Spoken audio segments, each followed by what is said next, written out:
Doug Nasty, my man. At this point, can you deny him? You can't, right? And let's take a look at this number right here, brother.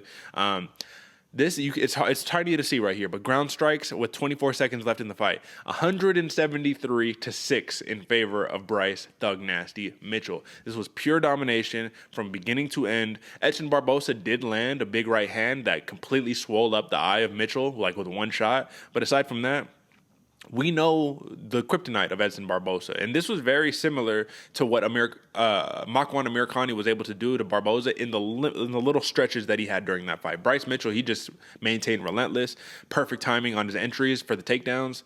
It was a clinic, brother, and I feel bad for Edson Barboza because this is two back-to-back, Giga Chikadze, then Bryce Mitchell, right? But what can we say about Doug Nasty here, man? We didn't see an Arkansas twister, but we did see absolute domination. What did you think?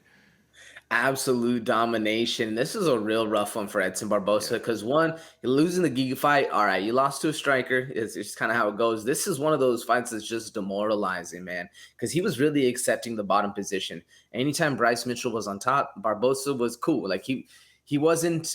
He didn't have that pressure to get up and get going. Like he would get the feet on the hips and slide him off. Go close his guard, accept guard, try to get the ref to kind of step in instead of initiating it himself. But then you leave yourself open. So it's a double-edged sword, whichever you're fighting when you're fighting a guy like Bryce Mitchell. Very impressive. I mean, this dude, not once he enters the cage, sure, he might be a man of God, but this dude fights like he's fighting, back in like the Crusades or whatever the case, because he is dominating, relentless, full control, absolute domination. I'm excited to see who they pair Bryce Mitchell up with in the future, because if it's not a dominating wrestler and they give him a striker, it might be a one-sided fight. But if they give him a wrestler, a grappler, then we'll be able to see some striking come out of him, maybe see some holes exposed. Who knows? But either way, a very dominant win for Bryce Mitchell right here. Yeah, man, this was his third decision win in a row since landing that twister win against Matt Sales back in 2019. My question to you is, if he continues to win in this fashion of just domination, it wasn't the most exciting thing to watch if you're a casual, right? You're like, why are these dudes laying on top of each other? What's happening here? Do you think that he starts to get the Colby Covington treatment? Because his antics are cool. People love the antics of Thug Nasty. But my question is, if you can't land the submission wins, and all your wins, they are devastating, they are dominating, but just a little dry. I mean, do you get the same love that you should be getting, especially if you're a top 10 fighter, top 8, top 5 fighter? I mean, we don't have too many of those that are just these grinder dudes who nobody really wants to watch like that. What do you think? Isn't it funny how that, no matter how dominating you are, if you're not that exciting, you don't talk some shit, you don't stay and swing and bang, that's you don't get the love. You don't get the love. But Bryce Mitchell said it best, man. Every single fight he's ever had in his life started on the feet.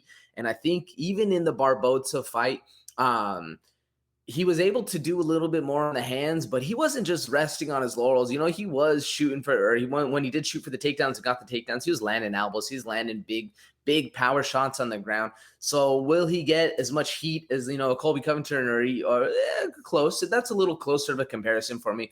Will he get as much heat as like a blonde Brunson? No, man. I think, that the Brunson's on his own level. I don't think anybody's going to catch as much flack as he does.